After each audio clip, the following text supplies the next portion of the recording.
कौन कर रहा है विकास की बात और कौन कर रहा है वादे। चुनाव की दस्तक हो चुकी है और अब सवाल उठेंगे सीधा नेताओं से। वादों की दुकान चमकाने वाले भी मिलेंगे, लेकिन हम ढूंढेंगे असली विकास के खिलाड़ी। जनता की राय अब सामने आएगी, हकीकत दिखेगी बिना मेकअप बिना मास्किंग। जनता बोलेगी, सुनेगा नेता। औरंगाबाद वालों तैयार हो जाओ, क्योंकि अब की बार खबर होगी दमदार। ये सिर्फ न्यूज नहीं, ये है आपकी आवाज। तो आप जुड़े रहिए औरंगाबाद तक के साथ। औरंगाबाद तक, औरंगाबाद शहर का सबसे तेज न्यूज नेटवर्क।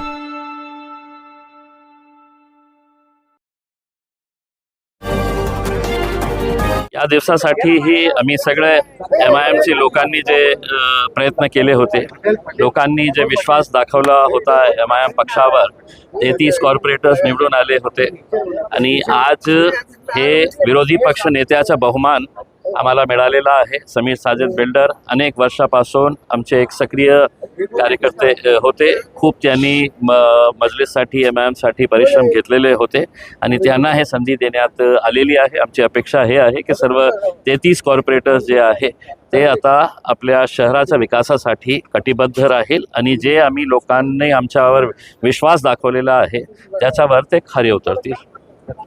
एक महत्त्वाचं म्हणजे छत्रपती संभाजीनगर औरंगाबाद शहर तुम्ही जे म्हणतात, तर या शहराला पाण्याचा प्रश्न जो आहे तो गंभीर आहे, उन्हाळा देखील आलाय आणि अशामध्येच बरेच जण आहेत तर कोणी नेते बोलायला तयार नाहीत सध्या।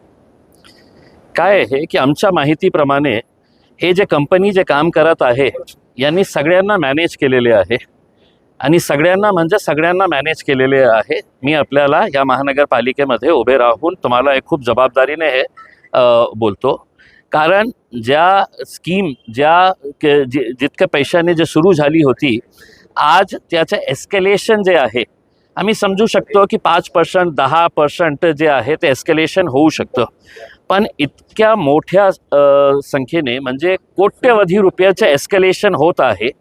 आणि इश्यू काय आहे की 50 किलोमीटरपासून आपल्याला लाईन टाकायची होती, शहरामध्ये जे लाईन ऑलरेडी आहे त्याला दुरुस्त करून नवीन लाईन टाकायची होती आणि एक 52 टाक्या आपल्याला उभे करायचं होतं।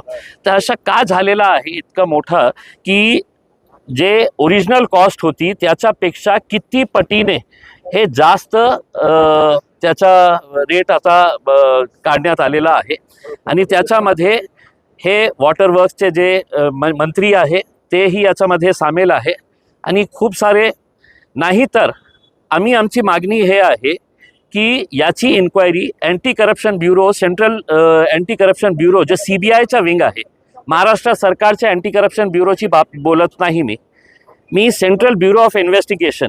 आता मी जे हे आरोप करत आहे त्या आरोपमध्ये तथ्य नाही आहे, मग तुम्ही हे मागणी करणार आहे का? ही मागणी मी भारतीय जनता पार्टीच्या सगळे लोकप्रतिनिधींना, आमदार खासदार मंत्र्यांना, एकनाथ शिंदे साहेबांच्या सगळे मंत्र्यांना, पालकमंत्र्यांना आणि जे दुसऱ्या पक्षांचेही नेते आहे ते सगळं मिळून आपण याच्यामध्ये काही झोल झालेला नाही आहे, काही पैशाचा विल्हेवाट झालेला नाही आहे, हे आपल्याला मान्य नसेल तर मी जे मागणी करत आहे की CBIच्या अँटी करप्शन ब्युरोच्या मार्फत आपण याची इन्क्वायरी लावणार आहे का की हे जे कोट्यवधी रुपये जे हैदराबाद बेस्ड कंपनी आहे त्याने कशा प्रकारे सगळे लोकांना मॅनेज केलेले आहे हे सगळ्यांना माहीत आहे।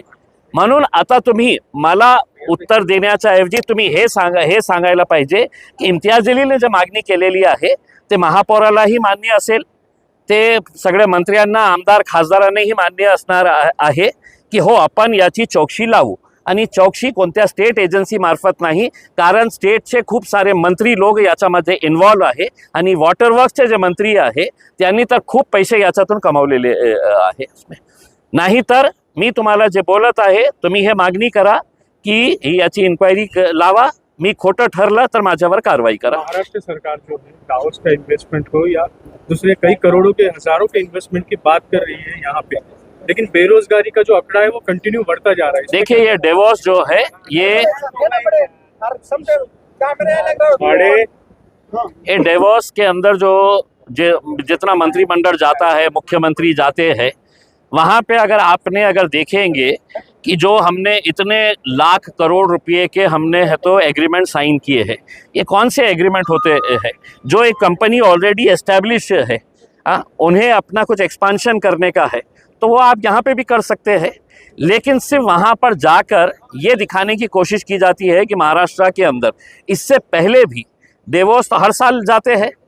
आज से 5 साल 10 साल पहले जो डेवोस के अंदर जो एग्रीमेंट हुए थे कितने एग्जीक्यूट हुए हैं करके इसकी जानकारी हम हुकूमत से मांगना चाहते हैं। वरना बोलने के लिए तो आंकड़े आप बहुत बड़े बड़े बता देते हैं कि इतने लाख करोड़ रुपए का इन्वेस्टमेंट हम लेके आए हैं करके, लेकिन हकीकत में जो एस्टेब्लिश्ड इंडस्ट्रीज़ है जिसका आप एमओयू यहाँ पे कर सकते हैं, जो लोकल की इंडस्ट्री है उसको आप डेवोस में लेके जा रहे हैं। समझ लीजिएगा, एक स्थानिक इंडस्ट्री का जिसका आप एग्रीमेंट है तो यहाँ पे कर सकते हैं, लेकिन उसको आप प्लेन का टिकट देके है तो डेवोस लेके जा रहे हैं और कह रहे हैं कि अब तुम्हारा एग्रीमेंट, हम दोनों का एग्रीमेंट जो है हम वहाँ पे बैठ के करेंगे ताकि हम दिखा सके की हमने इतने इतने लाख करोड़ रुपये के इन्व्हेस्टमेंट लाए हैं। सर, महायुती सरकार जे आहे ते एक हालचाल करते, म्हणजे त्याचा एक निर्णय होणार आहे तो म्हणजे लव जिहाद विरोधी कायदा आणण्याचा। आणा ना, आम्ही स्वागत करेल त्याचं, आम्ही स्वागत करेल। तुम्ही कायदा कशासाठी आणणार आहे की बळजबरीने कोणी लग्न करू शकत नाही याचं आम्हीही समर्थन करणार आहे, पण तुम्ही प्रेम करण्यासाठी थांबवणार आहे का कायदे आणून? की कोणताही मुला कोणत्याही जातीचा असेल तर ती कोणत्याही जातीच्या मुलीसोबत ते प्रेम करू शकत नाही, आणि समजा इंटरकास्ट ते त्यांचं प्रेम झाला आणि त्याच्यानंतर ते लग्न करत आहे, स्वखुशीने लग्न करत आहे, तर जगातला कोणत्याही कायदा त्यांना थांबवू शकत नाही। हे अशा प्रकारचे घाणेरडे मुद्दे आणून ते मुख्य मुद्दे जे आहे त्याला भटकवण्याचा प्रयत्न हे करत आहे सरकार। आपण पाहतोय ज्या ठिकाणी सर्व कारभार चालतो, मंत्रिमंडळातून चालतं, तर त्या ठिकाणी लाच घेताना नरहरी झिरवळ यांचे अतिशय जवळचे कर्मचारी आढळलेले होते। त्यानंतर अशा काही घटना ज्या आहेत त्या इतर काही म्हणजे छोटे मंत्रालय महानगरपालिकेत सुद्धा घडू शकतात किंवा असं होऊ शकतं। बहुतेक त्यांचे जे पक्षातले मोठे नेते आहे त्यांना ट्रेनिंग दिली नसेल की बाबा पैसे खायचे असेल तर मंत्रालयामध्ये आणू नये, पैसे खायचे असेल तर कोणत्या हॉटेलमध्ये बोलवा, तुमच्या घरीमध्ये पैसे पाठवा, हे ट्रेनिंग द्यायला पाहिजे आहे। त्यांच्याकडे खूप सीझन्ड असे भ्रष्टाचारी लोक आहे की त्यांनी नरहरी झिरवळला सांगितलं असते की बाबा कशाला तू मंत्रालयामध्ये पैसे घेतलं, आम्ही तुम्हाला सांगतो ना कुठे कुठे पैसे घ्यायचं असतं करके। तर आम्हाला काही आश्चर्य वाटत नाही आहे, एक बिचारा पकडलेला आहे, सगळे लोक तसंच आहे। या अर्थसंकल्पीय अधिवेशन होते त्याच्यातून तुम्हाला काय अपेक्षा आहे? नाही, काय आहे की दुर्दैव हे आहे की हे अर्थसंकल्प जे आहे अजितदादा दरवर्षी ते प्रस्तुत करायचे, आज ते नाही आहे। महाराष्ट्र सरकारला आम्हाला एकच प्रश्न विचारायचे आहे की तुम्ही अर्थसंकल्पामध्ये मोठे मोठे आकडे सांगणार आहे, तुम्ही आम्हाला हे सांगा की महाराष्ट्रावर कर्जाचा बोजा किती आहे, आणि हे जे लाडली बहीण किंवा तुमचा जे लाड सुरू आहे फक्त मतांसाठी, मतांच्या लालसासाठी तुम्ही हे सगळे जे लाड करत आहे त्याचा बोजा महाराष्ट्राची जे ट्रेजरी आहे, महाराष्ट्राचे जे बँक बॅलन्स आहे त्याच्यावर किती परिणाम होत आहे याचा आकडे तुम्ही दाखवा। पण असं जरी असलं तरी या लाडक्या बहीण योजनेवर कोणताच परिणाम होणार नाही किंवा ती बंद होणार नाही असं ते फडणवीस म्हणतात। पण ग्रॅज्युअली तुम्ही सांगा ना आम्हाला की किती लोकांचं, हजारोंच्या संख्येने नाही लाखोंच्या संख्येने त्याचा आकडा ते कमी करत आहे। म्हणजे निवडणूक आली तर सगळे बहीण त्यांचे लाडली होते, निवडणूक संपल्यानंतर जिंकल्यानंतर इतके लाख लोक आम्ही कमी करत आहे, तुम्हाला ते पैसे देणार नाही आहे करके। मग तर फक्त पैसे बंद करणार आहे का त्यांच्यावर FIR ही करणार आहे? कारण ते पैसे जे आहे ना ते देवेंद्र फडणवीसच्या खिशातून गेलेले नाही आहे, एकनाथ शिंदेच्या खिशातून गेलेले नाही आहे, ते माझ्या आणि तुमचा पैसा आहे।